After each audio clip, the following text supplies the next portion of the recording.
Muy buenas tardes. Alguna vez hemos dicho que la COVID no entiende de fronteras, pero sí sabe de desigualdad. Sabemos que ninguna enfermedad es igual para diferentes personas, ni en diferentes ámbitos profesionales, ni en diferentes clases sociales, ni en diferentes trabajos. También ocurre con la pandemia de la COVID. Tener una casa cómoda, un trabajo estable, un contexto de relaciones ricas o empobrecidas, unas relaciones seguras o inseguras, unas relaciones, bueno, desde luego, también en el género se juega la desigualdad. Y ello es así también en países como el nuestro, y de todo eso queremos hablar. La estrategia del análisis es necesaria para poder establecer la solidaridad en la pandemia. Tenemos la capacidad de mirar de maneras nuevas para hacer cosas nuevas y hacerlo en nuestras sociedades, en nuestras instituciones, en nuestros políticos, frente a las estrategias dominantes del máximo beneficio que favorece, en definitiva, la desigualdad. La pandemia ha venido a demostrar nuestra interdependencia. Ahora necesitamos no solamente saber qué tenemos que hacer, sino también cómo tenemos que hacer ese qué. El cuidado invisible nos acompaña en estas oleadas de pandemia y confinamiento también. Frecuentemente estos cuidados invisibles lo ejercen personas de las llamadas desechables, es decir, que no cuentan por su visibilidad, como con consideración de sujetos con derechos en sus contextos significativos. Y además tenemos que tener en cuenta que hay contextos especialmente vulnerables, precisamente por el trabajo que desempeñan las personas que en ellos trabajan. Uno de ellos es el sanitario, que está fuertemente feminizado. Así que por eso tenemos que atender y reflexionar, atender el poder de las palabras que nos pueden revelar, dar luz, digamos, construir ciencia abierta verdaderamente para facilitar nuestra mirada, ¿no? Hoy viene a hablar con nosotros, y tengo el enorme placer de presentar a Regina Bayo. Es psicóloga clínica y psicoterapeuta de larga, profunda y relevante trayectoria. Desde que nos conocimos personalmente y tuvimos oportunidad de hacer cosas juntas hace años, especialmente en la Junta de la Federación Española de Asociaciones de Psicoterapia, en FEAP, siendo Regina presidenta de la sección de psicoanálisis y yo presidenta de la Junta, ella desarrolló un muy importante trabajo y trabamos una relación de cercanía personal y confluencia en líneas de pensamiento que mantenemos hasta hoy. Yo siempre aprendo de Regina. Lo que hace, si cabe, más entrañable para mí esta presentación en el Ateneo de Granada.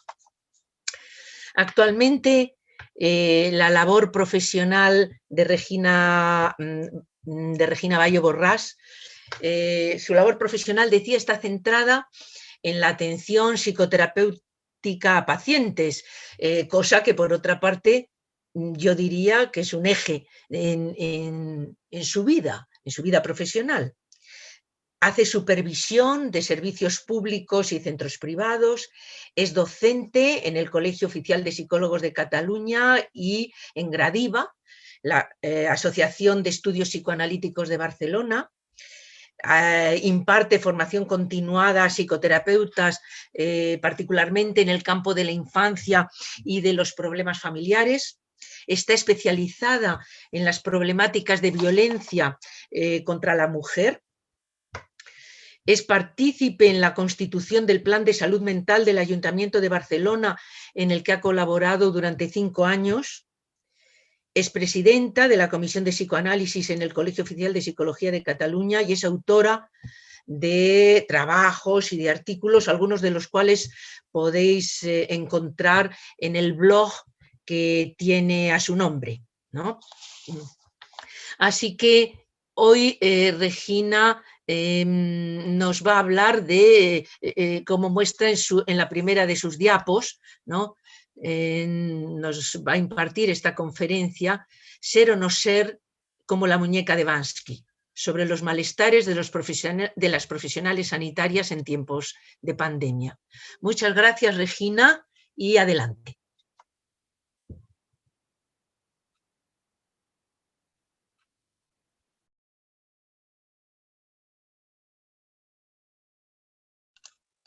Regina, no te oímos porque tienes el audio tapado.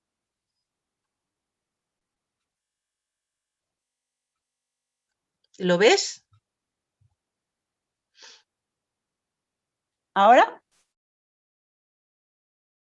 Bueno, muchas gracias, Begoña. Muchas gracias, Conchita. Muchas gracias al Ateneo de Granada. Muchas gracias también a las que estáis presentes. Seguro que el tema os interesa y puede que os afecte de una manera muy directa. Yo diré que este trabajo que voy a presentaros a vosotros tiene que ver con un artículo que me pidieron en la revista Mujeres y Salud. Es la revista de la Red de Profesionales Sanitarias a nivel estatal, que funciona desde hace más de 20 años y en la cual pues escribimos profesionales en el campo de la salud. Y la coordinadora del último número me pidió: Regina, por favor, ¿por qué no nos escribes algún artículo? Porque las profesionales, las enfermeras, las médicas, todas están agotadas y yo sé que para el próximo número no van a poder escribirme nada. Bueno, ha salido un número doble, o sea que hay que ver lo que las profesionales sanitarias, aun estando agotadas, se pusieron todas a escribir porque necesitaban escribir todo lo que les estaba pasando y lo recogieron y lo explicaron. Y es un número doble, es un número que tiene un suplemento, mira, os lo voy a poner aquí, Mujeres y Salud, es una revista imprescindible en la que hablan las mujeres de su experiencia en todos los campos, en todos. Es, ya digo, una red que somos más de 200 y pico y sale anualmente una revista con experiencias, estudios, recomendaciones.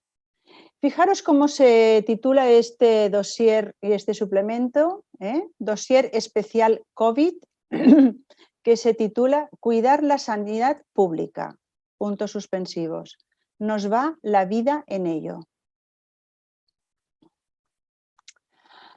Entonces, ya me puse, simplemente, bueno, recogí algunos datos, recogí una serie de ideas, las articulé con mi formación. Bueno, como ha dicho Begoña, yo tengo una formación psicoanalítica, yo tengo un trabajo de práctica y de experiencia clínica en la cual me ha alumbrado y me ha dado ideas y me ha dado la posibilidad de entender la teoría psicoanalítica, pero no solo, porque la teoría sistémica pues también aporta muchísimo y desde luego las neurociencias y bueno, nuestro trabajo es un trabajo que tiene que estar siempre al día y enriqueciéndose con las aportaciones de pensadores que se ocupan de recoger, escribir, publicar y nosotros nos corresponde pues también seguir formándonos.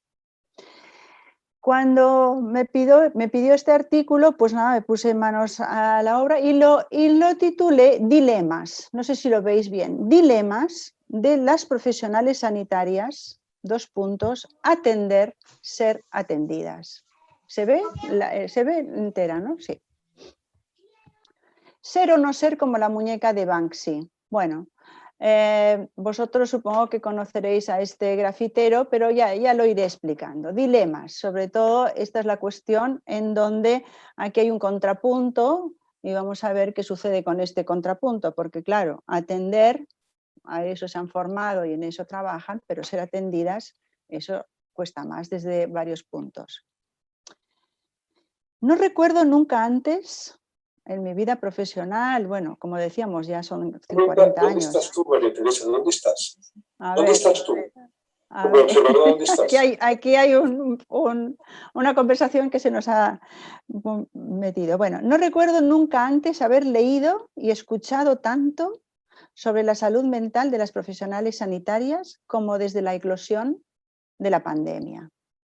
Los medios de comunicación le están dedicando artículos, por fin, reportajes, informes, encuestas y hasta listados con recomendaciones sobre cómo sobrellevar el agotamiento emocional producido por la sobrecarga de trabajo realizado hasta hace no mucho en unas condiciones deplorables. Las profesionales que no trabajamos en relación directa con la enfermedad, o sea, las que no estamos en las trincheras al pie del cañón atendiendo a las personas gravemente infectadas, sentimos admiración, acompañada de una cierta dosis de compasión producto de la empatía, al escucharlas en las consultas cuando intentan transmitirnos la angustia y el sufrimiento que conlleva su trabajo diario.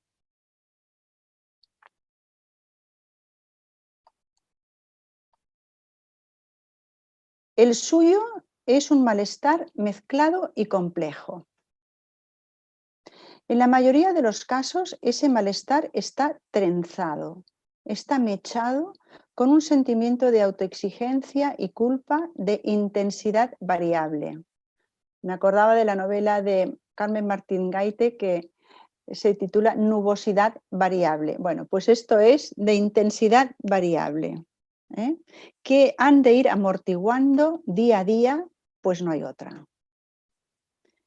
Este sentimiento de autoexigencia y culpa está directamente relacionado con varias cuestiones que quiero ahora señalar. Por un lado, hay que responder de la mejor manera posible a los pacientes, sobre todo los que se encuentran en estado grave o crítico. La mejor manera posible. Hay que ser eficiente, adaptarse rápidamente a lo nuevo, incierto y peligroso de la enfermedad. Y hay que ser buena compañera, no fallarle al equipo, aunque ya no quede energía disponible ni para levantarse cada mañana. Como veréis, yo ahora me estoy refiriendo a los aspectos internos, a los aspectos de la subjetividad de estas personas, de estas profesionales, en general son mujeres, ya sabemos que el sistema sanitario está mayoritariamente compuesto por mujeres en todos los niveles, en los directivos menos, pero en todos los niveles.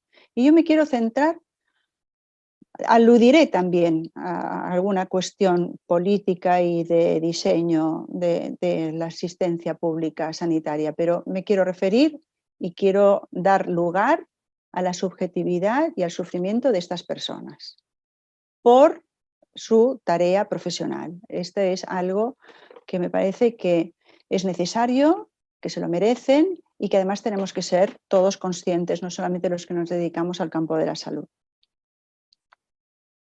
Así que continúo. Hay un sentimiento de autoexigencia y de culpa que está relacionado con responder de la mejor manera, ser eficiente y buena compañera.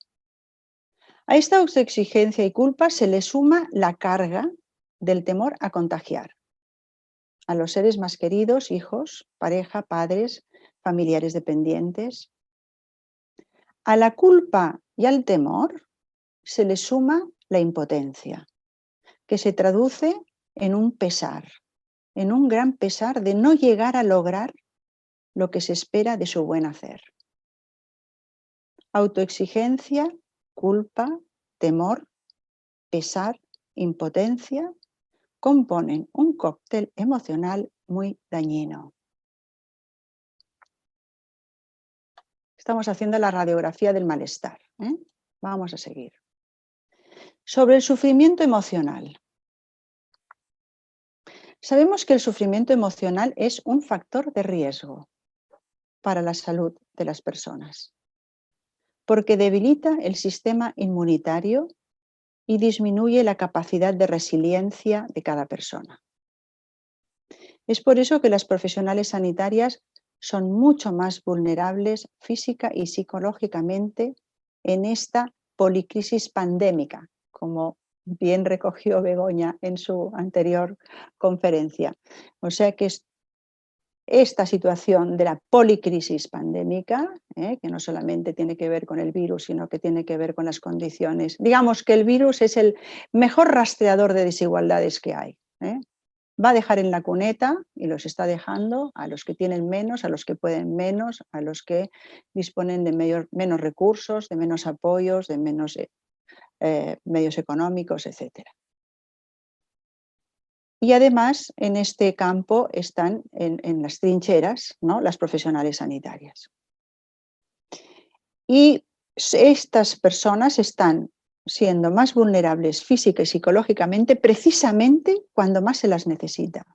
Y se espera de ellas que asuman riesgos como nunca antes en su vida profesional. Otro factor que intensifica este sentimiento de culpa e incluso de vergüenza es darse cuenta, o sea, tomar conciencia. Darse cuenta es tomar conciencia, porque a veces funcionan de una manera con automatismos, ¿no?, de la vulnerabilidad sobrevenida, de su propia vulnerabilidad, ante lo inevitable de cada día. Cada día hay que afrontar un peligro real de contagio que puede comprometer la propia salud y la de su entorno.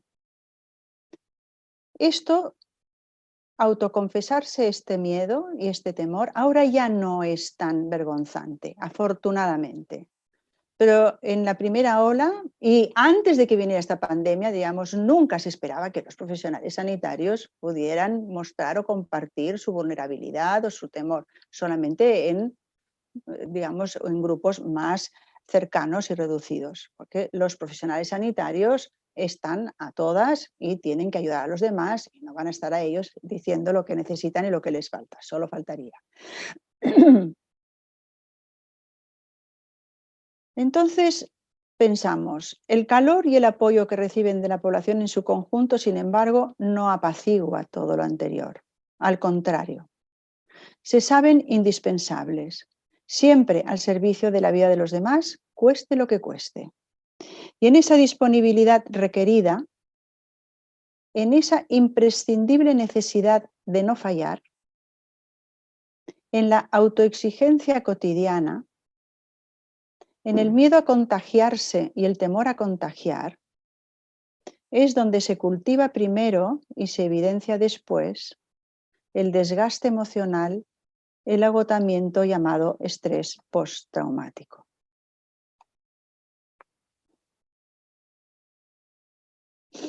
Macarena Gálvez tiene un pequeño texto cuando habla de la doble herida, que voy a leeros porque es muy ilustrativo.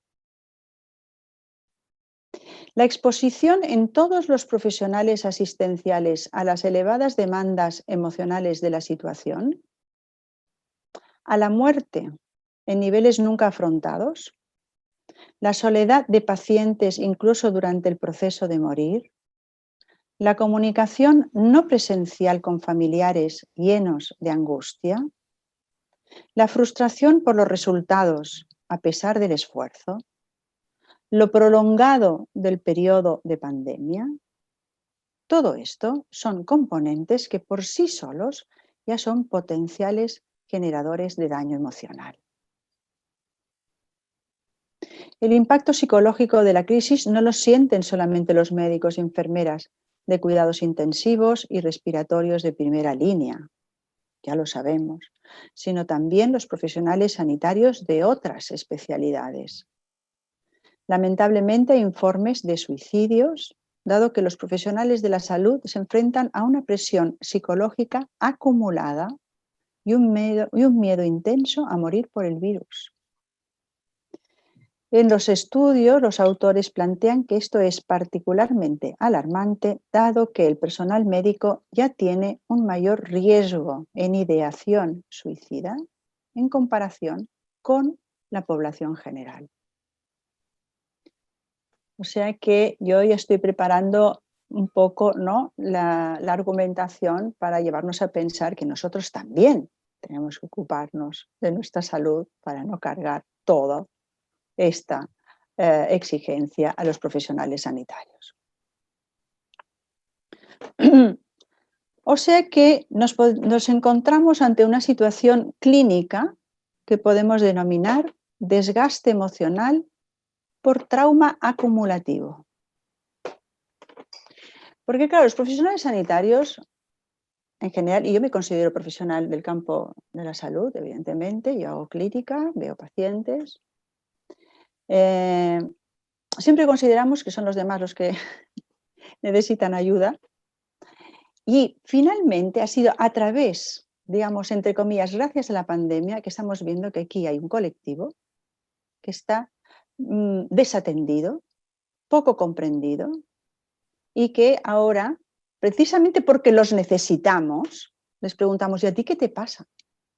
¿Y cómo estás? ¿Y cómo llegas a casa? ¿Duermes? ¿Tienes ansiedad? ¿Qué te preocupa? Es un poco, claro, es un poco egoísta, ¿no? Como hacen los niños. Los niños cuando se preocupan de su mamá, cuando la ven triste o cuando la ven agotada, dicen, mamá, ¿qué te pasa? ¿No? Y entonces dice, ya no puedo más, ahora necesito irme a descansar. Hoy cenáis el bocata. Bueno, pues nosotros igual, ¿no? ¿Qué les pasa? Es ahora cuando se empiezan a hacer estudios sobre la salud emocional, el estado emocional, el malestar o malestar de los profesionales sanitarios. Y yo planteo que como, digamos, de relevancia clínica, podríamos decir que hay un enorme desgaste emocional por trauma acumulativo. Ahora veremos qué quiere decir.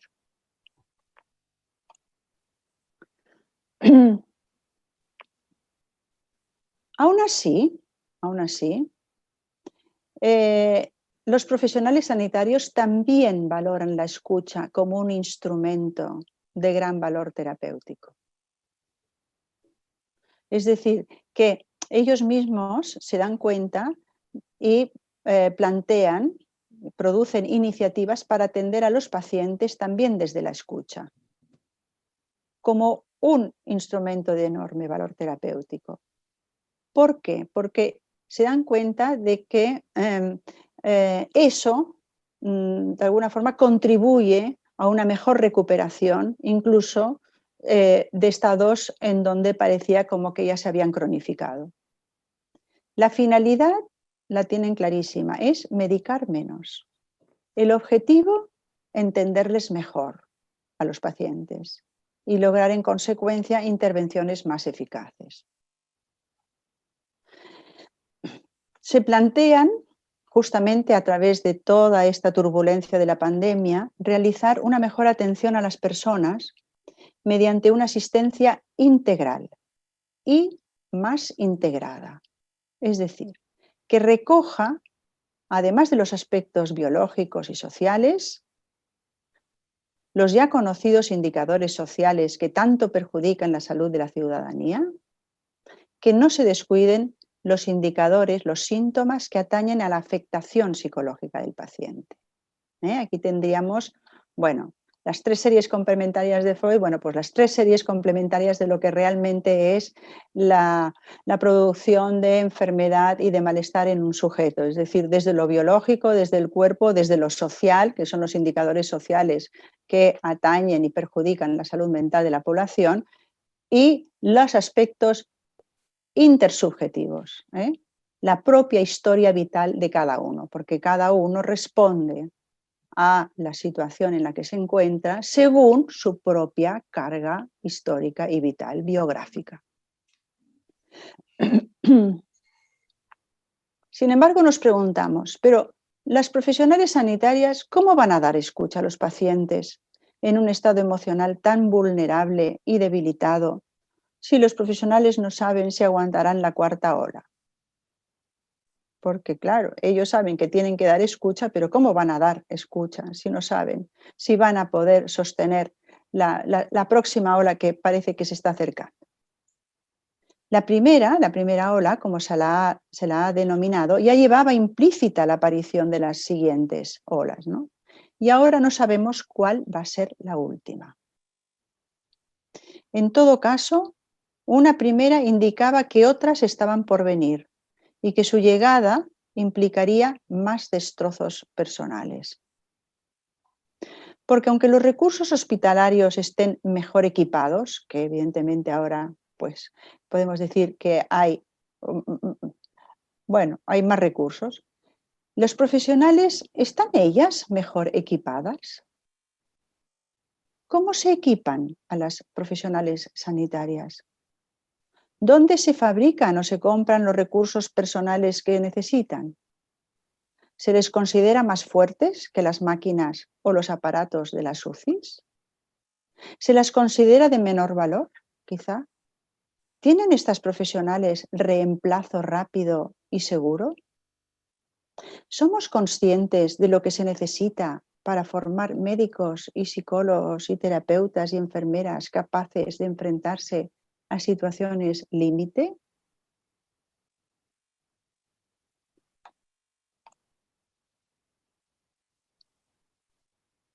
Anna Macpherson es una periodista que escribe en La Vanguardia, en un periódico de Cataluña.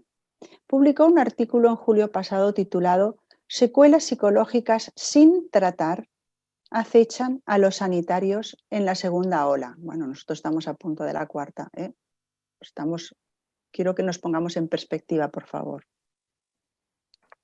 En este artículo decía que en algunos hospitales de Cataluña se habían montado servicios para que los profesionales con sufrimiento psicológico y emocional pidieran ayuda y la recibieran.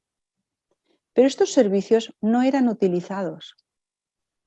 Nos preguntamos, ¿cómo entender que no acudan a recibir soporte psicológico si los mismos sanitarios reconocen su agotamiento emocional con toda la secuela de síntomas invalidantes que le comporta? Se decía o se intuía que hay como una fobia, ¿no?, a acudir al psicólogo, aunque reconozcan su necesidad de hablar y explicar lo que están viviendo. Finalmente se optó por organizar una cafetería en la que los sanitarios se encontraran, compartieran y empatizaran entre sí. Y funcionó. La cafetería estaba llena. También por esas fechas se informó que un equipo de investigadores del Instituto de Investigaciones Médicas del Hospital del Mar colabora y está colaborando en un estudio sobre el impacto de la COVID, cómo la COVID impacta en la salud mental de los profesionales. Por fin se hace un trabajo sobre la salud mental de los profesionales, desde un centro de investigación potente. No como nosotros que íbamos pasando cuestionarios hace 20 años a los psicoterapeutas diciendo, bueno, ¿y a ti qué te pasa en el servicio de adultos, en el servicio de infantil, en el hospital de día? No, ahora por fin ya se está planteando que el estado emocional y el estado de salud mental de los profesionales sanitarios requiere y merece y necesita urgentemente, porque necesitamos la población, siempre es egoísta, claro, eso ya lo sabemos, ¿eh? Necesitamos ver qué les pasa y si van a quebrarse o podemos contar con ellos. Este estudio implica miles de encuestas, de cuyos resultados esperan algunas conclusiones que ya se prevén preocupantes, como por ejemplo que casi una tercera parte de los sanitarios más expuestos estarán aquejados de síntomas depresivos. En principio depresivos, pero bueno. El estrés postraumático puede dar una fenomenología sintomática mucho más amplia. Ahora voy a pasar a la muñequita de Banksy. Banksy es un conocido artista grafitero. Espero que lo conozcáis y si no, ya lo vais a conocer y os va a encantar.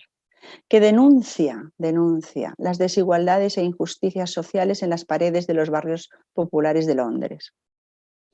Su identidad es un enigma. Este se lo ha montado bien, porque si no estaría acribillado. Su identidad es un enigma, pero nos da muchas pistas sobre los temores y las esperanzas de los seres humanos acerca del mundo que nos ha tocado vivir. Una de sus últimas creaciones es el dibujo de un niño, que es el que está en el dibujo de un niño. Yo pensaba, ¿por qué no una niña? Bueno, es un niño. Pero ahora he entendido por qué es un niño, un varoncito. Sentado en el suelo, rodeado de juguetes, que con un brazo alzado hace volar a una muñeca vestida de uniforme con capa y gorra de la Cruz Roja, mientras la mira y la admira. La muñeca de Banksy nos recuerda inmediatamente al héroe de Superman, que ha embelesado a niños, sobre todo varones, de varias generaciones. Hasta que surgieron los superhéroes, esos que ya parecen insuperables. ¿Es así, pues, cómo consideramos a las profesionales que se ocupan de nuestra salud? ¿Como Superwoman? ¿Capaces del vini, vidi, vinci? Vine, llegué y vencí. De llegar volando raudas y veloces, asistir, aliviar, consolar, recuperar a los desvalidos, enfermos, afligidos y en riesgo vital? ¿No será que representa un imaginario social de que las sanitarias son omnipotentes? Y este niño, que con su imaginación hace volar a la muñeca enfermera salvadora, ¿no representa a su vez a una sociedad infantilizada? O sea, no especialmente responsable, que acaba jugando, pongámoslo entre comillas, jugando con los recursos humanos. Porque nuestro estado de salud, bueno, malo, regular, no depende solo de los servicios que estén a nuestro alcance, sino que dependen y mucho de nuestra propia responsabilidad. Y para desarrollar esa responsabilidad personal y colectiva, necesitamos urgentemente más educación para la salud, más programas y mejores de prevención y detección precoz. Solo la ingenuidad de un niño puede fantasear con los superpoderes, pero ese niño puede llegar a representar a una sociedad en un estado un poco infantil e irresponsable. Boris Cyrulnik nos advierte: cuando los ciudadanos deben ser héroes, algo no funciona. Y también nos corresponde, tanto a los profesionales como a los colectivos sociales en general, darnos cuenta de que la educación para la salud está muy alejada de nuestra vida cotidiana. Bueno, esto ya entraríamos en lo que son las políticas sanitarias, en donde el hospitalocentrismo y la farmacología está dedicado todo eso a toda una serie de recursos y de servicios que están lejos de lo que es las familias y las personas, para tomar conciencia de en qué mundo nos encontramos y en qué situación pues tenemos que sobrellevar, ¿no?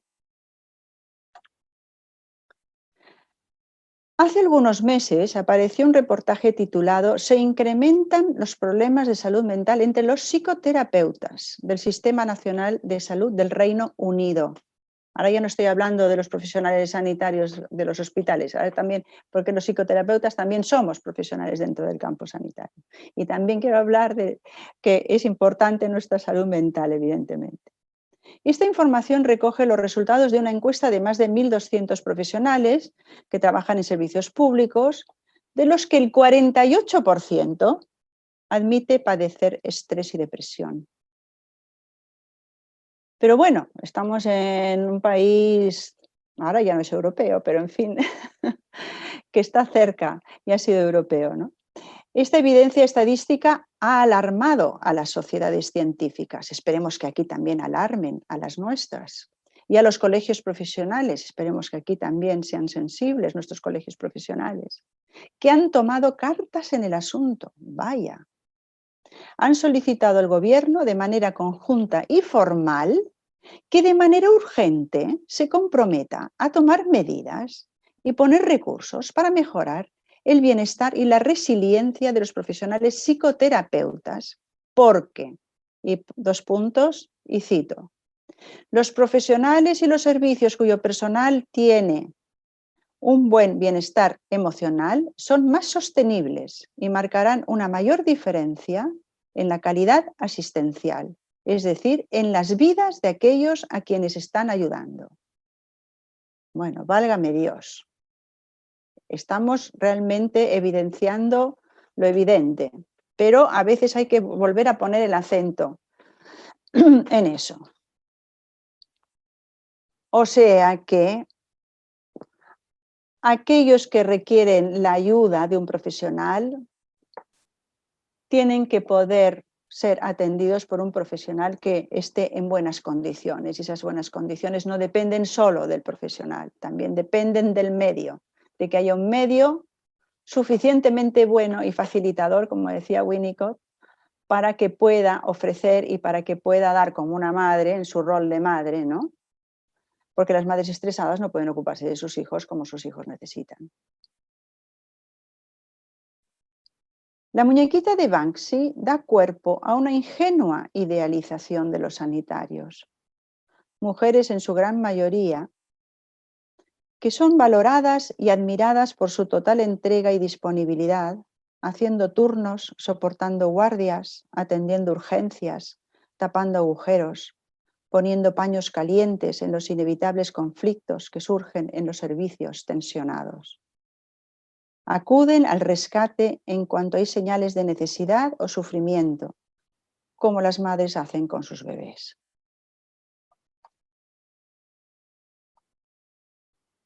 El Club de las Malas Madres. Y de las madres también tenemos noticias. El Club de las Malas Madres también ha hecho una encuesta. Más de 10.000 mujeres han sido consultadas y resulta que 9 de cada 10 se siente apática, triste o desmotivada. Y 7 de cada 10 asegura que está mucho más cansada que antes del confinamiento, como consecuencia de qué? Bueno, pues ya lo sabemos, del teletrabajo, de las tareas domésticas, del cuidado y la educación de los hijos. Se encuentran extenuadas. Bueno, es que esta palabra no es sin contenido, extenuado es el que ya no le queda muy poca vida, ¿eh? Para una mamá que tiene que cuidar de hijos y tiene que cuidarse de sí misma. Este escenario ha propiciado que el 86% pida como solución, escuchemos lo que piden las mamás, que aprenderemos mucho. En primer lugar, estar sola. Por favor, quiero estar sola. Sin sus hijos ni parejas. En segundo, dormir. En tercero, hacer lo que quiero. En cuarto, desconectar. En quinto, silencio. Queda claro lo que se necesita para descansar y recuperarse a una misma. Sean mujeres madres, sean cuidadoras, profesionales, sean profesionales sanitarias. En efecto, el desgaste emocional erosiona, vaciando de energía vital a quien se entrega en cuerpo y alma a otro ser humano en estado de dependencia absoluta, como son las personas enfermas o los bebés.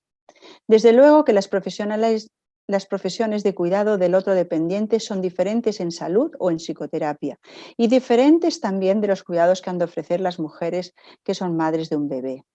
Estas tienen la grata y feliz expectativa de que su criatura saldrá de la dependencia absoluta y poco a poco llegará al estado de dependencia relativa, lo cual le devolverá grados de libertad y autonomía propias. Y así recobrará ella también parte de su propia energía. Para las sanitarias y para los psicoterapeutas eso dependerá de muchos otros factores. Gravedad, urgencia, peligro real de muerte. Las situaciones son comparables solo en tanto y cuanto comparten y comportan un nivel de entrega extraordinaria en aras de sostener la salud y el bienestar del otro vulnerable. Perdón. Bueno, ya estoy terminando. Hay muchos estudios. No puedo ahora relatarlos, pero vale la pena realmente darles una vuelta. Y quizá esta sea una eclosión de algo positivo de esta pandemia, ¿no? Y es que empiezan a ver estudios, empiezan a tomar en serio la salud de los profesionales sanitarios, de todos los que estamos al cuidado de los otros vulnerables y necesitados. Conclusiones. Perdón, ¿eh? Sería extraordinariamente peligroso para la salud mental del profesional sanitario dejarse llevar por su vocación profesional en la entrega y desempeño de su tarea de cuidados, entrando en la ilusión de la omnipotencia, esa que adjudica el niño a su muñeca de la Cruz Roja. Dejaremos de ser muñecas como la de Banksy y no estigmatizaremos nuestro estado emocional necesitado de la escucha de alguien empático. Será la mejor manera de afrontar la segunda ola o los oleajes que nos depare la vida.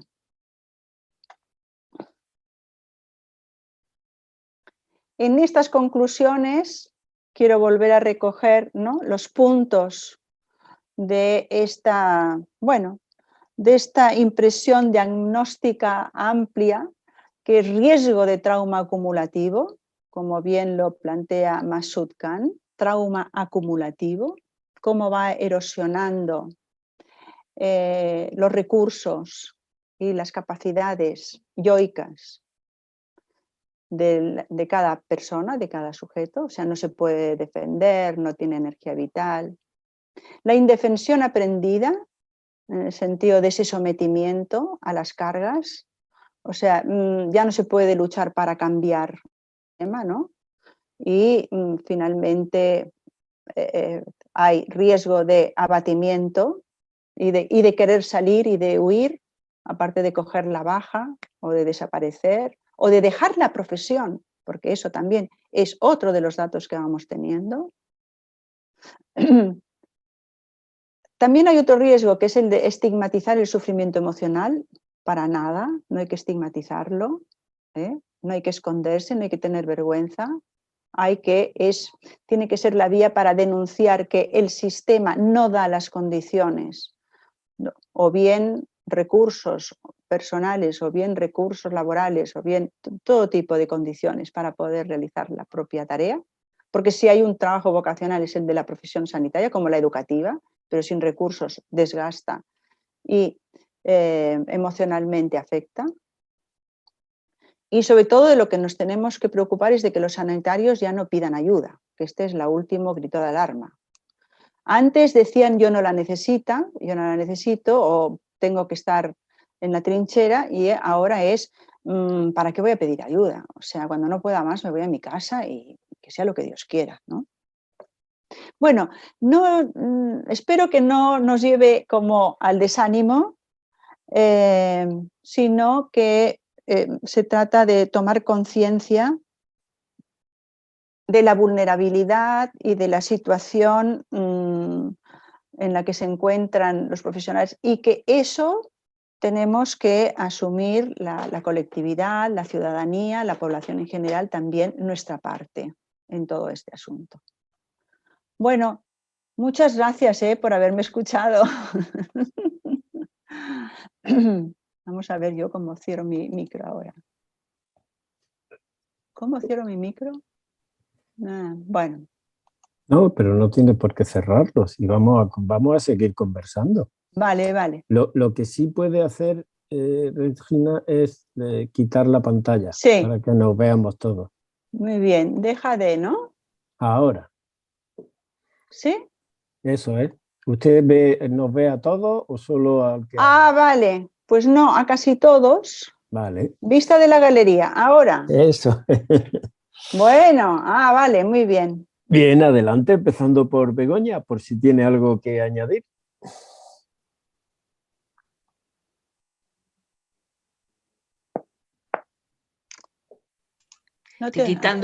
Desactivando el audio, disculpadme.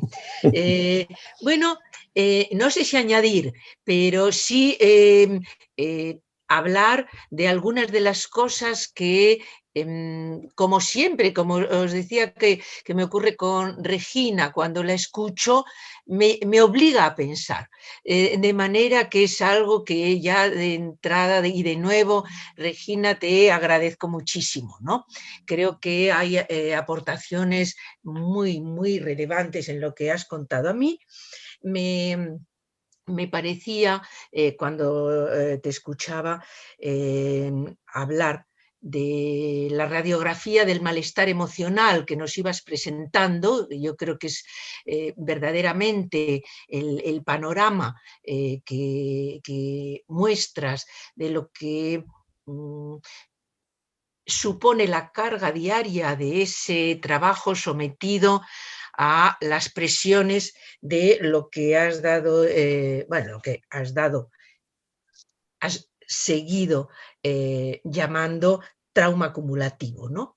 Y a mí me gustaría que pusieses un poco más de análisis y de expresión de esto, porque desde mi punto de vista esto engancha mucho con algo que sabemos que está en la base de lo que saben los sanitarios y sienten y pueden transmitir que están viviendo, que es esta cosa que hemos acabado llamando fatiga mental, ¿no? Es algo que aunque presenta signos psicopatológicos, pero no necesariamente, y en la mayoría de los casos no es así, no acaba produciendo a fecha de hoy, ya veremos en el futuro, psicopatología importante, pero sí mucho sufrimiento psíquico, ¿no? Y yo diría que con unas dificultades de abordaje importante porque, como has señalado tú muy bien, empieza a disminuir el estigma de quien presenta sufrimiento en un equipo sanitario, ¿no? En un espacio donde precisamente nadie puede sufrir temor, ¿no? O nadie puede sufrir cansancio, nadie puede estar exhausto, nadie puede, ¿no? Tienen que tener el listón ese siempre ahí alto como para no quedar cargados por la culpa que se pueden infringir a sí mismos, pero también que pueden recibir de su propio contexto, ¿no? De manera que esta cuestión del trauma acumulativo, producto de todo este sufrimiento emocional de múltiples impactos recibidos diariamente, pero que tienen, digamos, el registro de tener que ser negados, ¿no? Me lleva a pensar en la importancia de lo que tú has señalado sobre la necesidad de la intervención. Y de todo esto querría saber si podrías darnos todavía algunos flashes más. Bueno, vale, mira, hay algunos fenómenos psíquicos, o sea, emocionales, que las personas podemos registrar de una manera muy clara. O sea, en nuestras relaciones personales podemos distinguir emociones que se ponen en marcha y que a veces nos perturban y a veces pues, nos sentimos incluso culpables de poder sentirlas, pero hay que aceptarlas, porque si no tampoco vamos a modificar la relación con los demás. Ahora, hay cosas que son muy difíciles de modificar, aunque seamos conscientes, porque claro, cuando hay un compromiso, el compromiso consiste en tener que sacar adelante, pongamos en un rol de madre a un bebé o a un enfermo en la UCI, es decir, a un ser vulnerable, dependiente, frágil, hay ese compromiso, hay esa tarea por hacer. Es muy difícil sustraerse al sentimiento de obligación, de responsabilidad, de autoexigencia, de hacerlo bien, de darlo todo. Claro, esa es como algo automático, ¿eh? Y cuando ese automatismo empieza a fallar y entonces las fuerzas están muy debilitadas, aquí empieza la autoculpación, ¿no? ¿Cómo es que no puedo? ¿Cómo es que no llego? Tendría que llegar porque el otro me necesita. Entonces aquí se entra en una especie de vorágine, de autoculpación y de un cierto sentimiento también como de vergüenza respecto, y se comparte poco incluso entre los colegas. Las mamás a veces lo comparten lo que les pasa con los hijos, pero los profesionales ahora empiezan a compartir lo que les pasa, ahora empiezan, porque sin embargo saben, porque esto es otra, ¿no? Saben que el que está al lado también le está pasando algo muy similar y no le vas a cargar, no le vas a dar la lata, no le vas a cargar con lo que a ti te pasa, ¿no? Todo eso, digamos, como va erosionando las capacidades de la energía, la libido, el entusiasmo, las ganas, ¿no? La esperanza, que esa es otra cosa. Cuando disminuye la confianza en uno, no voy a poder, no sé si voy a llegar, estoy muy cansada, porque además con los turnos, las guardias, es decir, las mamás también, las mamás agotadas, no estoy hablando de todas las mamás, estoy hablando de las mamás agotadas, que tienen otros hijos, que tienen trabajo, que están solas, las familias monoparentales. Y quiero hacer un poco este paralelismo porque entonces sirve para entender. Esto va produciendo una acumulación de sufrimiento. Entonces no es, digamos, es como el alud, pero es una luz que va cayendo poco a poco, ¿no? Que va cayendo día a día, y que va soterrando, como dicen en Cataluña, ¿no? Que va enterrando a las personas, que va cayendo, ¿no? Hasta que un día te encuentras con todo así y entonces es cuando te das cuenta de, bueno, de que hay que parar o hay que salir de aquí, ¿no? Hay una vivencia muy de encierro, que es cuando empieza la ideación suicida.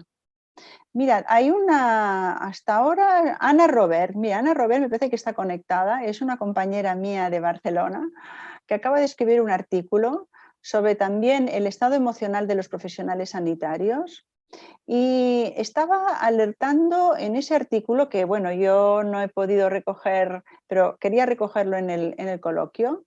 Mira, Ana, ya se ha puesto la cámara, debe estar haciendo mil cosas mientras escucha, ya lo veo. Pero estaba ella diciendo que hay que ir con cuidado, A mí me parece muy interesante lo que explicas, Ana, ¿no? Estás diciendo en el artículo, oigan ustedes, población en general, sistema político, ciudadanía, vayan ustedes con cuidado. Igual los profesionales sanitarios que tenemos hoy son una especie en extinción. Puede ser. Hay mucha gente que quiere dejar la profesión. Están pensando en dejar la profesión. Hay jubilaciones anticipadas. Hay mujeres que acaban de hacer el MIR, que nada más han acabado de hacer el MIR, las han puesto en un centro de atención primaria con un teléfono a hacer el rastreo de los que tienen el COVID. Y dice, yo he estudiado 7 años, 5 años de medicina, más los de especialización, para estar haciendo el rastreo de los COVID o no sé qué. No puedo ver ni a un paciente, no lo puedo ver. No puedo hablar con él, tengo todo pantalla o teléfono.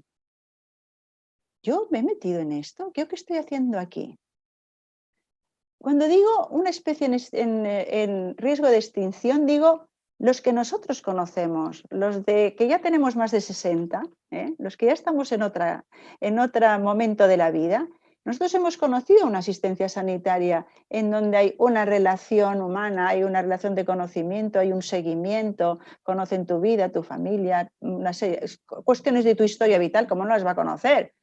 Si resulta que el médico está 2 meses y después lo cambian de turno, cambian de centro, entonces viene otro.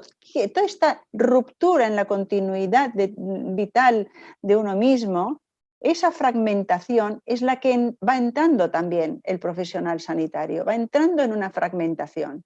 Y entonces usted tiene migraña, tómese esto, usted tiene insomnio, haga lo otro, o hay que hacerle una radiografía. aunque haya una historia clínica compartida, uno conoce a la persona por cómo llega, cómo se presenta, cómo habla, qué dice, cómo lo dice, vicisitudes de su vida, te has quedado viuda, has perdido un hijo, te quedaste sin trabajo, antes eras alcohólica y ahora no, todo eso. Y todo eso, ¿dónde está quedando? Es decir, estamos hablando de todo el tema de los profesionales sanitarios, pero al mismo tiempo es qué práctica sanitaria están haciendo a retazos, porque lo que era antes establecer un vínculo, establecer una relación, tener una continuidad existencial, sentirlos cerca, que te escuchen, tener tiempo. Si hemos luchado para tener 10 minutos para hablar de lo que nos pasa y para que nos escuchen y que nos entiendan. Y yo me preguntaba, y después leyendo el artículo de Ana, ahora te paso la palabra, Ana, para que digas algo también, diciendo, oiga, que nos vamos a quedar sin profesionales, que es que aquí ya vamos a decir las cosas claras, vamos a tener profesionales, pero nos vamos a quedar sin los profesionales que nosotros sabemos y conocemos que tienen que ver con la medicina. Van a haber personas formadas, preparadas, como pronto van a haber robots, porque van a verlos, en donde uno le va a decir una serie de cosas y te van a decir lo que puedes hacer o lo que tienes que tomar, y van a verlos. Este tipo de atención que ahora se da en los comercios y en las grandes superficies y pasa en Japón, y están atendiendo a las personas mayores y están sacando hasta los perros a pasear en Japón, pues aquí también nos va a pasar. Nos va a pasar porque el sistema sanitario, y ahora ya entraríamos no en la dinámica intrapsíquica, intersubjetiva de cada persona profesional sanitario, sino cómo la política sanitaria tampoco entiende de lo que es un ser humano, ni un profesional, ni un paciente, ni todo lo que se juega en esta relación. O sea, que cuando estamos hablando de trauma acumulativo, estamos hablando de algo muy importante, es decir, una persona que va desgastada, vital, emocionalmente con pocas expectativas, ya no digamos de carrera o de conocimiento, de investigación, y que tiene que atender múltiples problemas, aparte de los de su propia vida, con un sueldo absolutamente, ridículo y además muy degradante, puede que nos quedemos sin un colectivo de profesionales buenos como hemos tenido hasta ahora. Ana, ¿vols dir alguna cosa? Sí, sí. Ai, Endavant. venga. Que tenga aquí una mica... Estamos en Granada, te recuerdo que estamos en Granada porque nosotros parlem... Castellano. Sí, sí. Bienvenida cuando quieras. Hola, gracias. Quería sumarme un poco al comentario de Begoña también, que te Sí. agradezco un montón, Regina, porque siempre me haces pensar mucho. Me has hecho mucho, aunque estaba haciendo 3 cosas, pero me has hecho pensar Ya un me montón. lo imaginaba. Vale, una cosa que quería comentar. Sí, estoy aquí plegando la ropa, cosas de madre. Entonces, respecto al tema de los hijos, por ejemplo, yo pensaba que ahora, por ejemplo, una madre como yo, lo que no le diría a sus hijos es que fueran sanitarios en este país, ¿no? O sea, el tema de la fuga de profesionales, ¿no? Preséntate, porque tú eres madre, además de... Preséntate un poquito. Bueno, hola, buenos días. Miren, yo soy psicóloga clínica y yo trabajo en una unidad de crisis de adolescentes del área de Barcelona, ¿no? Donde ingresan para hospitalizar pues chavales de 12 a 18 años con problemas de comportamiento, trastornos mentales, adicciones, problemas familiares, niños tutelados, bueno, situaciones un poco complejas, ¿vale? Además de esto soy de la agrupación de psicólogos de Metges de Cataluña, del sindicato de médicos de aquí de la Comunidad de Cataluña, y el artículo viene un poco por este fenómeno de agotamiento y de maltrato a los profesionales, porque al final es maltrato, o maltrato, pero bueno, podemos poner el guión o no ponerlo, o separar la palabra o no, pero al final es maltrato. Entonces, bueno, me hacías pensar, ¿no? Que en estas condiciones laborales, ¿cómo uno va a querer que su hijo trabaje en estas condiciones, ¿no? Yo veo lo que hace un médico de familia, yo veo lo que estoy haciendo yo misma, y yo para mi hija, por ejemplo, no quiero esto, ¿no? Por mucho que le guste la medicina o por muy vocacional que quiera ser, o por mucho que quiera ser, no sé, no, porque mi hija tiene un cierto orgullo de mamá, pero yo le digo, pero tú no seas esto, tú haz otra cosa, ¿no? Tú haz algo mejor. Y luego otra cosa que me venía a la cabeza, a ver si soy capaz de rescatarla, era, a ver, estaba este tema, se me habrá ido, Regina. No, bueno, lo que decía Begoña del trauma acumulativo o otra cosa que ha dicho Begoña. Bueno, el tema del trauma acumulativo, yo creo que no somos ni conscientes aún de para dónde vamos. Pero ahora venía hablando con un amigo mío que hace un año que está teletrabajando y él trabaja en una agencia de salud, ¿no? Bueno, la agencia de salud pública de aquí, y comentaba el estado emocional de los trabajadores que llevan un año teletrabajando y me hablaba de la desmotivación, ¿no? Entonces yo pensaba, estos médicos también o estos profesionales que están teletrabajando no se crearon, o sea, no se formaron para teletrabajar, ¿no? Esta chica que acaba el MIR y que la ponen a hablar por teléfono con gente que ni conoce, así no va a poder hacerse una profesional, porque así uno no puede ser un profesional. Uno puede aguantar un poco el tipo, ¿no? En un momento dado, pero así uno no es profesional, uno necesita ver al paciente, necesita tocarlo, Claro. necesita hablarlo, ¿no? Y uno tiene una presencia para el paciente y el paciente tiene una presencia para uno. Y si no es así, no puede ser. Voy a decir una pequeña cosa y perdonadme que vuelva a tomar la palabra, pero solamente un momento, porque yo creo que estáis introduciendo algo que me parece que nos obliga también a pensar, ¿no?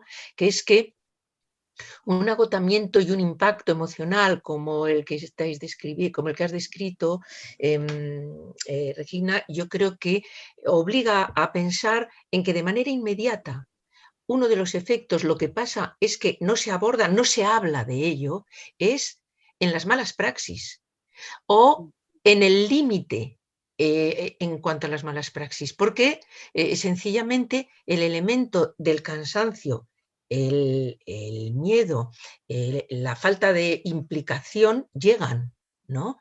Como mecanismos defensivos en relación a aquello que cada día les supone un coste y un impacto de alto nivel, ¿no? Esos escenarios de café, por ejemplo, me parecen muy relevantes como para tomar en consideración, y también el aviso de que este tipo de praxis no se puede mantener mucho tiempo.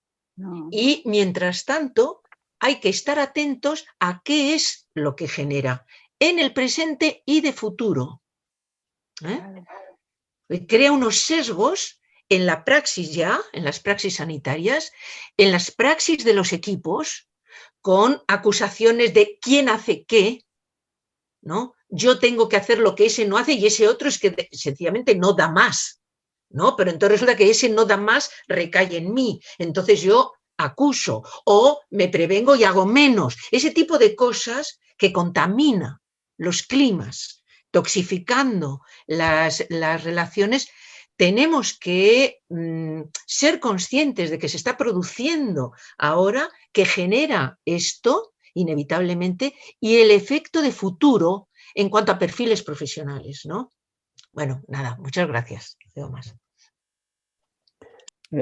¿Alguien más en la sala quiere intervenir? Soco ha levantado la mano. Cuando quiera, Soco. Y Paqui a continuación. No te oímos. Oímos.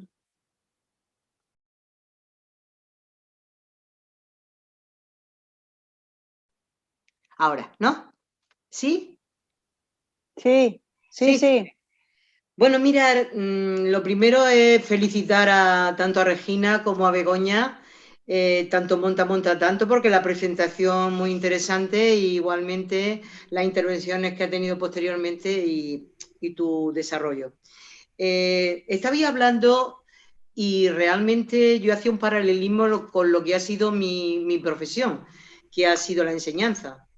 El profesor quemado, que ha sido un término que durante mucho tiempo se ha utilizado, precisamente por cuando no llega a la tarea, cuando son tantos los ámbitos que es imposible llegar a la tarea y que en un momento determinado pues colapsan. Y eso provoca pues situaciones como las que comentaba Begoña, de que este no hizo aquello, yo no tengo por qué ocuparme de esto, al final el clima de trabajo y el equipo docente no va funcionando, la dirección te dice, los padres te tal. Bueno, estamos en profesiones, claro, con sus diferencias, pero realmente estamos en profesiones en cara al público, donde la educación tiene que ser integral, la sanidad tiene que ser integral, la manera de relacionarnos con no solamente con los alumnos, en este caso con los pacientes, sino también con todo el entorno social que hay, con el sitio donde está, con el lugar donde está, en el barrio donde está. Quiero decir que veo un enorme paralelismo en eso. Y la figura, quería señalar este paralelismo. La figura que ha escogido Regina para el cartel me parece de un acierto total, porque realmente esa muñequita que se supone que tiene que ser la salvadora, también tiene que ser, el profesor tiene que ser el salvador de cantidad de cosas. Los niños me los traéis pegados, por favor. Quiero decir, los niños ya vienen con una serie de cosas, por los pacientes y desde el lienzo. Entonces, a mí me parece que habéis hecho una cosa importante hoy y es alertarnos, dar la voz de alarma. Y desde luego habéis dado también un poco la terapia en el sentido de la escucha. Una escucha que es fundamental y que no sé si hay esos espacios, pero si no los hay que generarlos. Hay que generarlo porque obvio que no nos podemos quedar sin profesionales. Entonces tendremos que buscar una economía en el tiempo, una economía, bueno, en la tarea, una economía.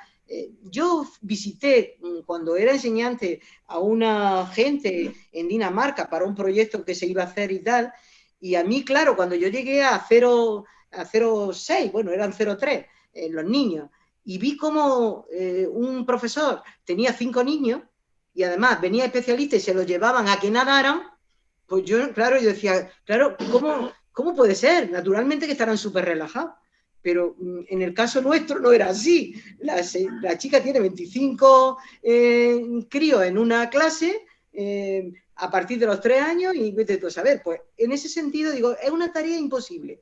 Tenemos que bajar la tarea y desde luego lo que no podemos es renunciar a que esas profesiones que nos gustan, que son profesiones muy sociales, muy conectadas con lo que es la vida, no nos las podemos cargar.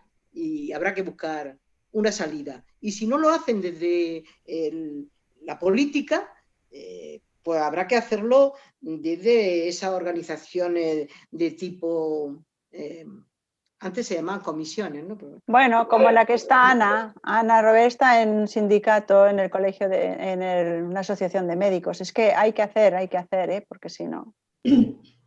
Paqui quería hablar. Absolutamente de acuerdo. Y después Enrique. Paqui, cuando quieras. Hola, buenas tardes. Bueno, suscribo totalmente las felicitaciones que ha dado Soko. Vamos, me parece magnífica las aportaciones que nos habéis trasladado, ¿no? Yo quería preguntar, bueno, tanto a Regina como a Begoña y Ana, es decir, la que quiera de vosotras intervenir, lo siguiente. Hablabais de sufrimiento emocional y yo tenía interés en saber en qué medida hay o está analizado, existen variables de cómo se vive ese sufrimiento emocional entre lo que son las profesionales sanitarias y los profesionales sanitarios. Es una profesión totalmente feminizada, está claro,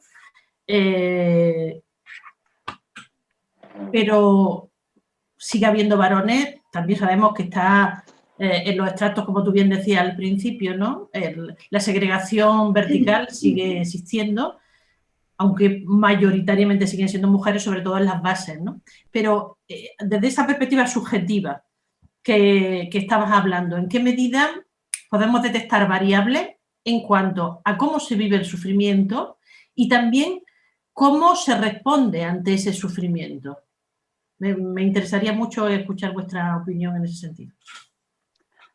Vale, pues una pregunta muy interesante. Me gusta mucho que la hagas y que podamos también abrir una pequeña ventanita a esta cuestión, ¿no? Lo diferencial en el sufrimiento respecto de los sexos. Ahora no voy a decir género, ¿eh? No. No. Respecto de los sexos. Perfecto sexo, estamos de acuerdo. Porque en los varones hay aspectos femeninos y masculinos y en las mujeres también. Entonces aquí estamos hablando de los varones, porque digamos en medicina, y también hay varones en enfermería que también, pues mira, mi experiencia respecto de consultas que tengo, ¿no? O de colegas. yo diría que están más en riesgo de desestabilización o de crisis y ruptura personal los varones que las mujeres. Te voy a decir por qué. Digamos, bueno, hay un texto que a mí me gusta mucho y que de Benno Rosenberg, que se titula, solamente os voy a decir el título, que es El masoquismo guardián de la vida. Es decir, estamos hablando del masoquismo en el sentido de un sufrimiento que es inevitable y del cual el sujeto no puede zafarse, no puede salir o no puede defenderse o no puede incluso reducir, sino que está un masoquismo en el sentido de que ha habido tantas experiencias de sufrimiento que finalmente ese sufrimiento está integrado en las formas de vida y en las situaciones, y siempre hay una cuota de sufrimiento. Hay una cuota enorme de sufrimiento en el trabajo de ayuda a los demás en situaciones de extremo riesgo, vulnerabilidad o peligro de muerte. Hay muchísimo sufrimiento. La cuestión no es de que no haya sufrimiento, es qué se hace con el sufrimiento, ¿vale? Esa cuota, digamos, es ese registro, ese fenómeno que tiene que ver con el dolor psíquico, no como estamos el dolor y el sufrimiento. Entonces, ¿qué se hace con eso? Es lo importante, no que no haya. Bueno, si hay situaciones en donde hay menos intensidad, mejor. Entonces, lo que hay determinadas defensas, ¿no? Nosotros hemos estudiado y conocemos que hay determinadas defensas. Esto también Ana, en su artículo, lo recoge muy bien, de una manera muy, muy somera. Dice que cuando el sufrimiento es muy abrumador, entonces el aparato psíquico, es decir, el psiquismo, empieza a hacer escisiones y disociaciones, es decir, lo aparta y es como que no existe. Lo separa, no lo tiene presente en pantalla todo el rato, digamos, ¿no? Sino que hace escisiones. El bebé hace escisiones cuando tiene muchas angustias y entonces de pronto se queda desconectado, los niños también. Y esto puede pasar también con los profesionales sanitarios, y lo decía Ana, ¿no? Entran en una especie de automatismo y entonces hacen cosas que ya es solamente lo cognitivo lo que comanda, no comanda tanto lo emocional. No se pueden dejar perturbar por lo emocional. Es decir, que aquí hay un sufrimiento que es de una gran magnitud, que hay que suprimirlo, hay que escindir ese sufrimiento para poder seguir operando. Entonces eso, se hace un trabajo operativo o operatorio. También hay mamás que trabajan de una manera o cuidan de una manera operatoria, es decir, son muy eficaces, cambiando los pañales, tienen las comidas a las horas, cuidan a los niños, no sé qué, son gestoras, pero no entran en el contacto emocional, digamos, de que aquello no le gusta, aquello necesita más rápido, lo otro más tarde. Es decir, todo lo que tiene que ver con lo cualitativo emocional de una criatura. Bueno, pues lo cualitativo emocional de un paciente grave o de un paciente en un tratamiento psicológico, pues hay que ver, claro, nosotros estamos entrenados a hacer una distancia operatoria para no contagiarnos, ¿no?, de ese sufrimiento, si no, no podríamos pensar ni podríamos trabajar ni operar terapéuticamente con la palabra y con el lenguaje. Entonces, todo esto lo podemos hacer y lo hacemos en general con mucha más fluidez o con mucha fluidez las mujeres. Pero no solo, también los hombres. Hay hombres que manejan, digamos, esta dimensión simbólica nuestra, que es el lenguaje, pero no solamente es el lenguaje, también es el juego y también es el arte y también es la creación, pero que toda esta dimensión simbólica y comunicativa la tienen las mujeres. Pero los hombres que no hablan, los hombres que se lo callan, los hombres que se lo guardan, los hombres que no lloran, los hombres que dicen, bueno, sí, pero yo con esto puedo, o ¿cómo no voy a poder si soy un hombre? Es decir, que todavía el estereotipo masculino clásico de que el hombre que está en un equipo de mujeres tiene que aguantar más que todas ellas, para mí, está en riesgo. O sea, ¿cuál sería la diferencia? Bueno, pues Mira, la diferencia la podemos poner por sexos, pero también la vamos a poner en el otro registro. Es decir, quien pueda compartir más y mejor y tener vínculos cercanos y sentirse apoyado y sentir que ahí hay comunicación y que hay empatía y que hay apoyo, ahí son las personas que se van a poder sostener. El que se queda más aislado, el que cree que tiene que dar la talla, el que no quiere dar problemas a nadie, porque también es esto, ¿no? A veces, pues puede ser hombre o mujer, pero generalmente son los hombres. Ahí, entonces, ¿qué hará? ¿Qué hará? Digamos, cuando decimos qué hará, lo decimos en el sentido de por dónde le saldrá, ¿no? Todo lo que lleva, la mochila, lleva mucha mochila, pues le saldrá con alguna somatización o con algún accidente. ¿Cuántas veces hemos visto que en un equipo que se está formando y que tiene muchas cosas que atender, uno no llegó porque tuvo un accidente de moto? Porque aquel que tuvo el accidente de moto fue aquel el que no pudo estar 100% en lo que estaba haciendo en ese momento. Estaba pensando más en el hospital que en la moto. Y tuvo el accidente de moto. Y él no quería fallar y va y falla doble. Porque, o sea, ahí está, ¿no? Hay algo que finalmente se quiebra porque no se puede resistir. Bueno, este es mi planteamiento, pero Begoña y Ana seguro que tienen otras cosas para aportar. Adelante, Begoña, porque hay 2 palabras más pedidas. Vale. No se te oye, Begoña. Micro. No. Ahora. No. ¿Ahora? Ahora. Bueno, muy rápido solamente, aprovechando todo lo que ha dicho Regina, solamente una cosa. Cuando cualquier ser humano hace una escisión, en definitiva, esa escotomización que decimos nosotros, ¿no?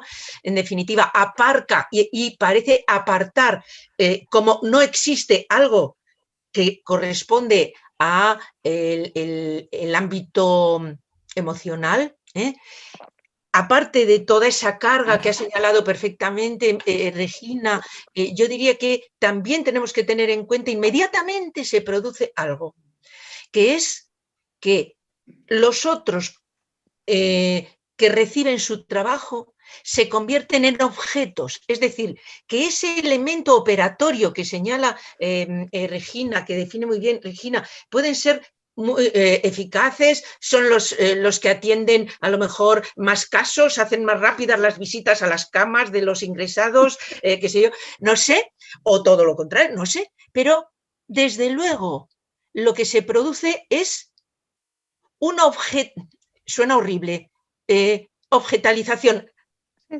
Convierten en objeto a aquellos que son, en definitiva, con quienes tiene que establecer la relación que necesariamente significa el establecimiento de un trabajo sanitario, ¿no? Y eso en sí mismo es dañino. Es dañino para el que lo recibe, pero es dañino para el profesional o la persona que así lo ejerce. Y esto tenemos que saberlo. Enrique, cuando quiera. Que me ha resultado, muchísimas gracias, Begoña, Ana, Regina. Me ha encantado que me abráis una ventana tan espléndida como esta, donde se ve tanto paisaje de la vida. Sí, es verdad. Es una bonita manera de expresar sentimientos que uno tiene. Y vamos, una realidad que uno no sabe hacerle frente. De todas maneras, yo que estoy acostumbrado a moverme en otros ámbitos también de derechos fundamentales, la educación, la vivienda, ¿no? Me siento más, mis hijos son casi todos enseñantes, yo fui enseñante, estuve responsable de alguna cosa de vivienda. Veo un lugar común en estas cosas, que es cómo el individualismo y la culpa andan en los profesionales que nos movemos en esto, ¿no? Jugando malos papeles. Esa cultura de que el individuo tiene que ser un héroe en vez de ser un buen profesional, o que la mujer, mucho más, es mucho más, porque además de ser una buena profesional, tiene que ser una buena madre, además tiene que ser una buena compañera, además tiene que ser. De tal manera que la salvación del mundo depende de ella, le hace sentir como depende de ella, es una carga insoportable. Es una carga insoportable. También es una carga insoportable para el profesor o la profesora que tiene 29 niños de 4 años en el aula con 3 con capacidades diferentes, ¿no? Con una necesidad de atención especial. Mi hija, ¿no? Violeta, que ha sufrido 4 años sin ninguna ayuda posible. Bueno, y uno llega a la conclusión de que es verdad. La solución, decía Ana, dice, yo le he dicho a mi hija que ni se le ocurra tomar mi profesión. Bueno, esa puede ser una solución para tu hija. Lo que sé es que ella piensa, porque sigue, entre otras cosas, trabajando, escribiendo, pensando, reflexionando. La solución es que tiene que haber profesionales. Pero, y después el sentimiento de la culpa, como de mí depende la salvación de prácticamente todo el mundo, pues como no lo logro, tengo un sentimiento de culpa que traerá enfermedades psicológicas importantes y consecuencias psicológicas importantes. Claro, desde ese enfoque también el que no tiene vivienda pues es una angustia vital, sobre todo para la mujer, donde cocina, donde arregla las cosas, eso que llaman las obligaciones, porque el marido se va a buscar trabajo, ¿no? Pero bueno, eso, los que no tienen vivienda también lo viven como un sentimiento de culpa, porque el derecho de tener vivienda depende de mí, y lo sienten como culpable. No he sido capaz de darle, o de la mujer, no he sido capaz de darle una vivienda a mi hijo, ¿no? Ese sentimiento de individualidad, de culpa, es profundamente reaccionario, Es decir, yo lo entiendo. ¿Cómo no lo voy a entender si también lo siento? ¿No? Pero es muy reaccionario porque realmente nadie se salva solo. Nadie cura solo. En los grandes derechos públicos, en los grandes derechos universales, tenemos que ser entre todos. Si estuviéramos realmente, me lo digo a mí, preocupados porque tuvieran vivienda, porque tuvieran una buena educación, además de preocuparnos en ser buenos profesionales, necesariamente tendremos que ser luchadores para que sea el colectivo el que dé soluciones. Solamente hay soluciones colectivas, a los problemas que solamente tienen soluciones colectivas. Este problema que vosotros estáis diciendo también depende de una cosa que es mala en sí misma, es que la infraestructura, la dedicación de recursos a la sanidad, el cuidado de los profesionales, el cuidado de los enfermos, somos una harta rácanos, somos muy rácanos, porque hay una sociedad que pretende la rentabilidad. Por eso digo que los profesionales, además, tienen que ser tienen que estar comprometidos con buscarle soluciones a los problemas para los que son profesionales. Y ellos necesitan de una acción colectiva necesariamente. Es decir, que la lucha, pues siempre llego a una conclusión. Cuando estamos hablando de cosas sustanciales, la lucha política es imprescindible junto a la profesionalidad. Y además, una cura para que no se pongan enfermos los profesionales, para que no sean los salvadores del mundo, ni pretendan ser héroes. O nos comprometemos en una lucha colectiva, además de ser buenos profesionales, o difícilmente vamos a encontrar una solución para los posibles problemas mentales o los problemas y a la solución reales de los problemas que atendemos como profesionales, ¿no? Creo que este es un aspecto, a mí se me ocurre, que a mí se me abre otra ventana para ver el mundo, que es también no solamente ver lo de la sanidad desde el punto de vista de los enfermos, sino desde los profesionales. Y otra ventana más grande todavía, que es no solamente de los profesionales, sino de las mujeres, especialmente las mujeres, porque siendo parte de la solución, le echamos encima un gravísimo problema. Yo creo que esto, una acción pública necesariamente tiene que ser, porque solamente vosotras nos vais a salvar solas de una nube de 5 en 5. Claro que no. Queremos. Claro que no, ni queremos. Muchas gracias. Gracias, Enrique. Jun tiene la palabra. Sí.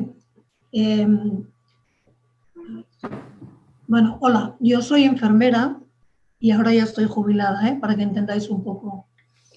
Y y he estado durante muchísimo, bueno, toda mi vida trabajando en el ámbito de un hospital público, como es el Hospital de Bellvitge de Barcelona. Supongo que Regina y Ana deben conocer, ¿no? No, yo solamente, bueno, daros gracias porque me apunté porque pensé, mira, también soy del CAPS, ¿eh?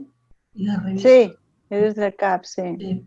Entonces, la revista MIS también la he recibido, pero bueno, siempre que se habla de sanidad y he trabajado mucho también en lo que sería por la defensa de la salud pública, pues me apunto si puedo, ¿eh? No más que... Entonces, yo solamente para intentar complementar alguna de las cosas que a mí me parece que también vale la pena que reflexionemos un poco y solo de alguna manera lo describo por encima, que sería que con el tema del COVID o de la pandemia sí que se han destapado muchos problemas, pero no vienen de ahí.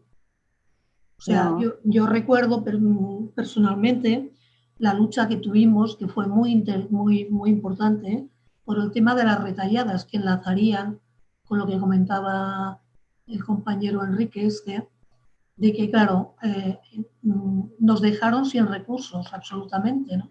Sí, la lucha de la marea blanca, ¿no? Toda la lucha de la marea blanca que ha sido encomiable, sí. Sí, pero bueno, ha habido la lucha, pero de alguna manera, pues todo se quedaba en la lucha, ¿no? Que de alguna manera, hasta ahora, poca inversión se ha hecho, sobre todo en lo que sería el ámbito de la salud pública, ¿eh?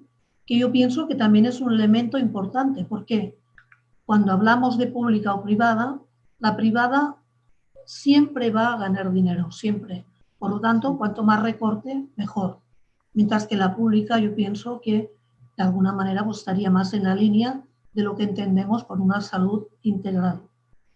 Recuerdo que hubo un paso en general que fue cuando se informatizó todos los programas de salud y todo el personal sanitario tuvimos que aprender a informatizar, que no sabíamos, y de ahí quedaron unas frases que todavía hoy se oyen y yo pienso que es doloroso, ¿no? Cuando voy al médico, sea la asistencia primaria o sea al hospital, el médico, desde que entro hasta que me voy, está mirando el ordenador y apuntando, que es un elemento clave, ¿no? Porque no somos personas, somos alguien que está ahí, que tiene una historia y que él va apuntando y al final te dice, tómese eso. Y por lo tanto aquí yo creo que ya llevamos bastantes años, ¿no? En el sentido de deshumanización de lo que es la atención, tanto a nivel primario como a nivel terciario en los hospitales. No digo nada del tema de lo que sería la salud mental, que vosotras ya lo habéis hablado, ¿no? Que es el tema principal de hoy, básicamente, ¿no? Pero lo que es la salud mental propiamente dicha como salud es el patito feo y la gran olvidada. Pero eso no viene de ayer, ni de las retalladas, todavía viene de más lejos. Por lo tanto, a mí me parecería muy importante que dentro de estas charlas hablemos también un poco de, como decía ahora Enrique, pero yo lo tenía apuntado, del tema de la importancia que tiene el que los ciudadanos y las ciudadanas reivindiquemos a los políticos que nos mandan o a los que votamos que otra sanidad es posible. A ver. Y este es un elemento que, claro, no es para discutirlo hoy, pero yo lo pongo como una aportación más porque si no, no vamos a ninguna parte. En el sentido de que analizamos lo que pasa, podemos analizar hasta la extremidad, pero si no hay recursos y no hay un sistema que apoye este tipo de salud que nosotros queremos, pues será muy difícil, ¿eh? Bueno, lo dejo esto como un apunte para reflexionar y después decir también que me duele mucho en el corazón que las mujeres sigamos hoy en día cumpliendo los mismos papeles de toda la vida.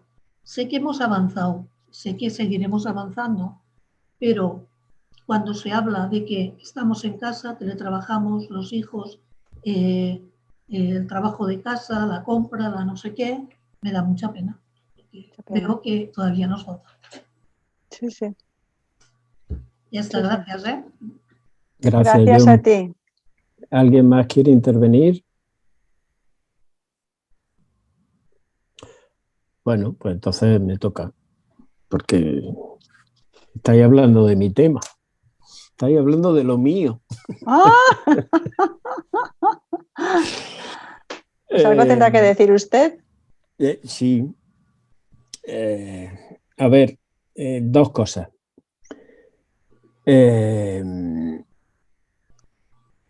Hay que tener cuidado con no psicologizar el sufrimiento en el trabajo en las profesiones sanitarias. Y está hablando un psicólogo. Lo que quiero decir con eso es que ese sufrimiento se refracta en lo individual, pero se produce a nivel social. Es decir, las causas del sufrimiento de nosotros como profesionales sanitarios son el abandono desde hace 40 años, como decía Jung hace un momento, no de ayer, 40 años, de todo lo público.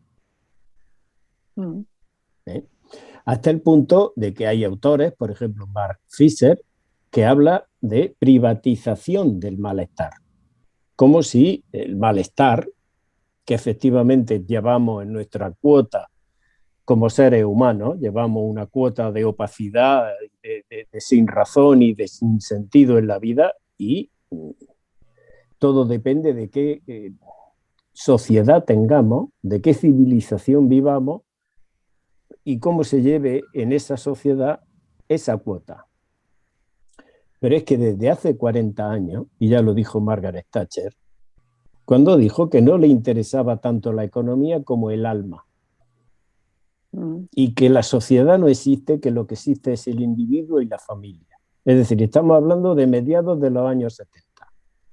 Desde entonces hasta aquí ha habido una erosión de todo lo público, de todo lo común, de todo aquello que sea social, hasta el punto de llegar a individualizar el sufrimiento. O sea, que claro que sí, los tratamos uno por uno, pero el origen, las causas son sociales.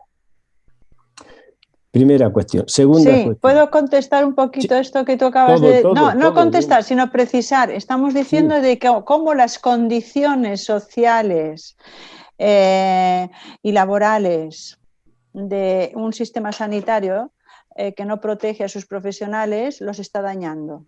Exacto. Y eso no es psicologizar, sino que eso es poner el énfasis o poner, digamos, el objetivo en qué tipo de daño.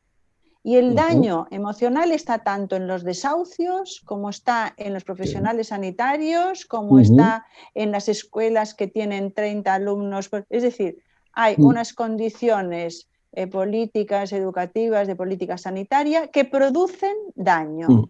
Naturalmente no todo el mundo, o sea, esto no es el 100%, pero es el 80%, o sea, que eso no es psicologizar, eso es precisamente decir, con estas condiciones estamos dañando a los buenos profesionales y además resulta que los profesionales jóvenes están dejando de tener ganas de seguir en esa... Claro. Es claro. eso. Vale. Eso es.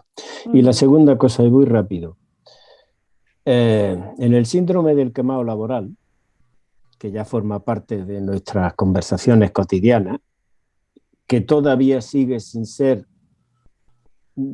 una enfermedad profesional o un accidente de trabajo y sigue siendo para vergüenza de nuestro sistema de protección social, sigue siendo una enfermedad común que tenemos que diagnosticar como un trastorno adaptativo.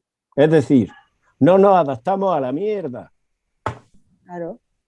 Y cuando eso llega a los juzgados de lo social, las juezas y los jueces lo que dicen es, pero si es que usted lo que tiene que hacer es adaptarse y volver a trabajar porque eso es sano. Es absolutamente perverso. Pero bueno, no voy por ahí. Voy por otro lado que ha nombrado Begoña, que me parece muy importante, y es cuando el profesional sanitario está tan quemado que cosifica al enfermo al que atiende. Está tan quemado que llegamos a culpar al enfermo de enfermar por no cuidarse. Y cuando llega a ese punto se produce en el sujeto, en el personal sanitario, 3 cosas que son tremendas cuando se ven en directo. Lo primero, un agotamiento emocional. Es como si se acabara la gasolina.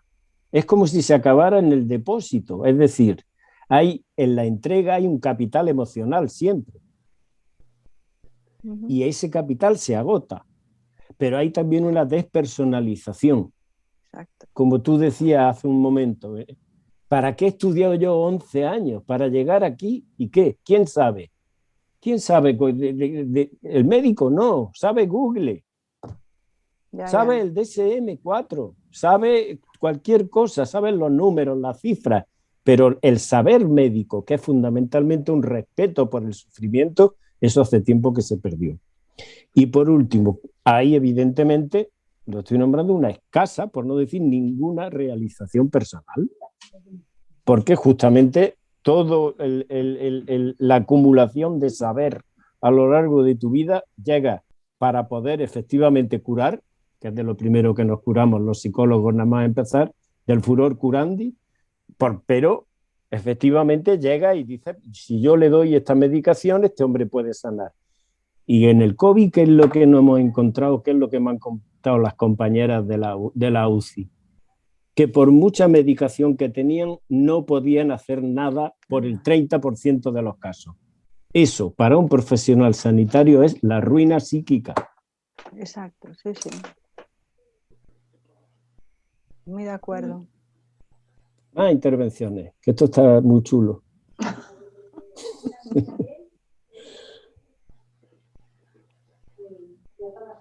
Conchita. Conchita. Que esto te lo inventaste tú. ¿Qué? Que esto te lo inventaste tú. No, yo estoy oyendo porque me está gustando. Yo creo que estamos teniendo al final una tertulia, más que Sí. la exposición que nos ha hecho Regina, Ana, en fin, yo qué sé. Ha sido una tarde extraordinaria. Es que provoca. La intervención de Regina provoca, como decía Begoña. Bueno, y de Begoña, y de Ana, y de todo el mundo. Yo creo que es que soy especiales los psicólogos. Es que, yo qué sé, nos cautivamos. No todo. Hay todavía por ahí algunos del estímulo-respuesta. No, además os ha costado eso trabajo. Como me los tropiece, verás. Ya, pero ha costado trabajo llegar donde estáis porque habéis luchado mucho por integrarlo en la sanidad pública, que no se quería contar con vosotros en el equipo de salud mental. Ha costado a los antiguos, a los que ya tenéis años, ha costado mucho. También a los trabajadores sociales como yo, Eso es. Pero bueno, ahí estamos y como decía Jung, hay que seguir luchando por una salud pública y hay que estar en las mareas blancas, claro, por supuesto, en Granada estamos. Sí. ¿Alguna otra intervención? Bueno, yo creo que hay que darle las gracias. Adelante, cierra tú, Conchita. No, si yo no sé cerrar, yo que quiero seguir. A mí no me gusta cerrar. Sí, pero es que hay que cenar. Exacto. No vamos a abusar de vuestra generosidad y de vuestra escucha. Yo solamente quiero compartir con vosotros que además me gustan a mí las situaciones en petit comité. Me ha salvado la tarde a mí que fuéramos un grupito, sí, porque de pronto te ponen en un Zoom y hay 50 personas. Eso es, a mí es una sensación como un poco despersonalizante, pero pues todos estamos aquí, somos personas, algunos nos conocemos, otros no, pero nos hemos ido conociendo a través de nuestros comentarios. Yo escogí este tema porque me lo pidieron para ese artículo que ya he dicho, pero en realidad también me lo pidieron porque, como sabe Begoña y también como sabe Ana, porque hemos sido compañeras de luchas y de iniciativas, hace como 5 años, yo os comento ahora ya para ir cerrando, ¿no? Pero hace 5 años pudimos llevar el tema de la salud mental al Parlamento de Cataluña.